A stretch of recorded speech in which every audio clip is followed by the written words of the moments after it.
Tung dili lang sa corruption, dili sa kawat sa kwartas gobyerno, siguro dagang pang masalbar kinabuhi. Magandang araw po sa ating lahat. This is Councilor Danny Dayanghirang, ang ganda ng Pilipinas. Mahalin po natin ito. Kababago lamang, we are really challenged by a lot of calamities. Galing sa earthquake, galing sa typhoon, up to the Ghost Project, landslide, flooding, bumagsak yung ating ekonomiya, yung bilihin, napakamahal. So in short, sa Bisaya pa, nag-atubang tag kalamidad. Human security, meaning sa food security, mahal. And other than that is national security in terms of disaster and safety. And not to mention ang mga problema pa sa atong seguridad, including our relationship sa ubang nasod. And just lately na igutag kusog nga bagyo ang first katong Tino, then nisunod ang uwan. Kusog kay uwan in Dabawenyo, raining. Malakas ang uwan, malakas ang bagyo. Kasi yung pagpangalan ng mga bagyo is alphabetical order A, B, C, D. So nanataron sa apit na ang tuig, so nanatas tumoy-tumoy. Isti UV W X Y Z, so tuwa na sa tumoy no, uwan, U W E N, uwan. Nag-evacuate mga 1 million tao across sa eastern and northern regions sa Pongwon, pangalan sa bagyo Pongwon or uwan. Nga ni kusog ni atong Domingo, November 19 into a super typhoon ahead of its expected arrival sa China. Dito sa China, makita ninyo sa video ang preparedness nila. Akong gipresenta din Number one, kani sa Linog. Na sila, namin gibisitahan dito nga building. It's a building for disaster research, no? Sa disaster research, monitoring and training. So, tulog ka parte to. O dito, makita na mo ang mga simulation. Mga balay o kusog kayo ang linog kung sa mga intensity, mga tumba ang mga balay depende sa kasog. So nadia makita ninyo sa akong sample nga gipakita.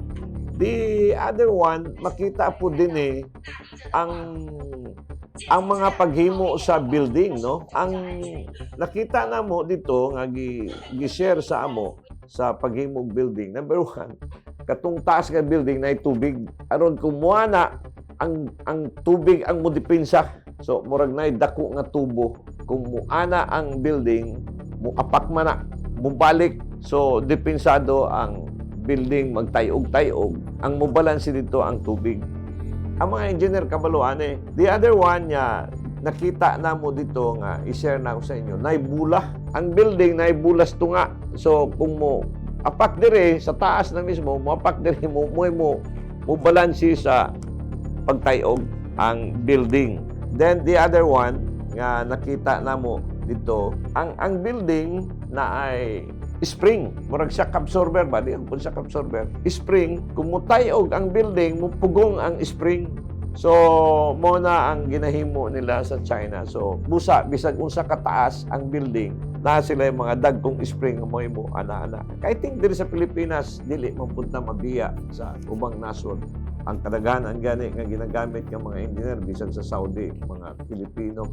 So, diri sa Davao, stricto kayo ang engineering group sa pagtanaw tungod kay importante kayo ang safety. Busa makita ninyo bisag kusog ang linog dire tungod sa ka-stricto mga igala sa city engineers. May bunga kani basin sa mando ni Mayor Basti nga dapat ang mga ibutang ang building solid yun.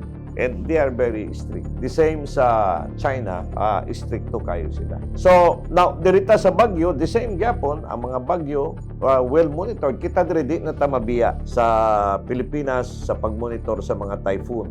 Except, makita ninyo, ang Pilipinas, puros na isla. Isumpay nimo na, idikit nimo ang isla sa Pilipinas, gamay ra kayo. Kaya nagbahin-bahin man ta. Kung idikit nimo na, ang mga isla gamay. Karon makita nimo, diri sa Pasipiko, puros dagat na. Luzon, Sorsogon, Leyte, bisag asa, no? Kuha na, din sa Pikas, Taiwan, China, Pasipiko na. So, vulnerable yun ta. Busa, ang pingan yun nato, ang environment, nakita man nato mga naitabo, Sugbo, katong naigimo nitong subdivision, daghang pa aning senaryo, no? And of course, ang atong mga kanal, ang atong plano murag band-aid ba? Kaya murag nasamaran na kag ibutangan na kag band-aid, wag yung gibutangan og gwapo gyud niya pagkatahi, mayong pagkatrabaho. Busa gawas pa na wa pa gyud gitrabaho.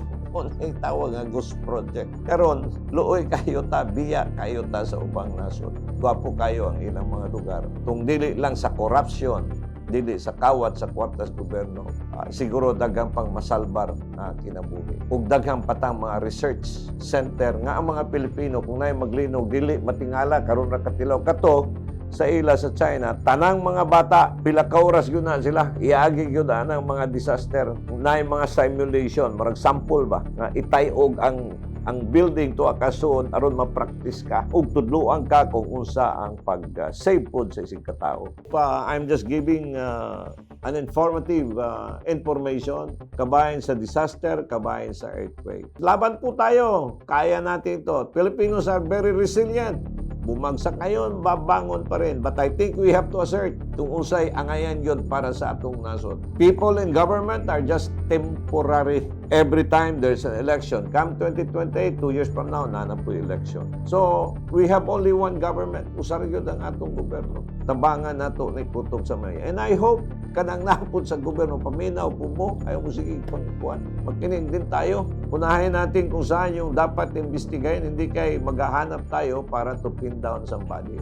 Malayo pang eleksyon. Tapusin muna natin pagtulungan, mas-save. Alam mo ang dapat gawin ngayon? Save, save, save. Mas safety sa atong katawan. Tabang. Kanang pagpanggupod og politika, welcome later. Umanon lang sa nato ning bagyo. Politics, kinsay mayong laki, we will see income pag-abot sa eleksyon. Ang mga tao, people are the one who will decide whether you deserve to be there in the position or not. You are given the chance to be there, tanan gitagaan tagtsansa sa munisipyo, governor, congressman, presidente. The people now can judge who is doing well and who is not doing well. And you will be judged sooner or later, come 2028. With all the problem that we are facing, the prices are going up, the disaster are destroying us, typhoon, flooding, and everything.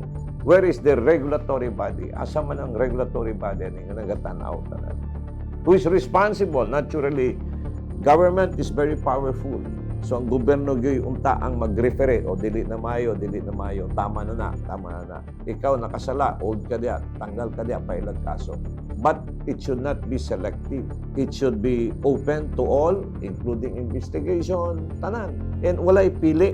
Kay na yung mga uban, wa po nila mabisitahin. Ilang bisitahan ra, ang Davao ra o pipila ka lugar sa kalaban, pero katong ilang mga lugar, wala pa nila bisitahin, ron tanawon ang mga yung makita yung mga project kung meron na doon. Mahalin po natin ang Pilipinas, laban po tayo, tulungan po natin ang gobyerno at sana po ipagdasal natin na makinig yung nasa gobyerno. Hanggat sa muli, this is Councilor Danny Dayang Hirang. Ang ganda ng Pilipinas, mahalin po natin ito. God bless Philippines. A political analyst, Danny Dayang Hirang, shares his commentaries and analysis on the latest issues. As a veteran public servant, offering his insights and critical thinking. As an educator, he speaks the truth that matters. Our seasoned legislator, Danny Dayang Hirang, is live every Monday, Wednesday, and Fridays at 6:30 to 7:30 p.m. via Facebook. Follow us on our social media platforms for more details. Mahalin natin ang Pilipinas.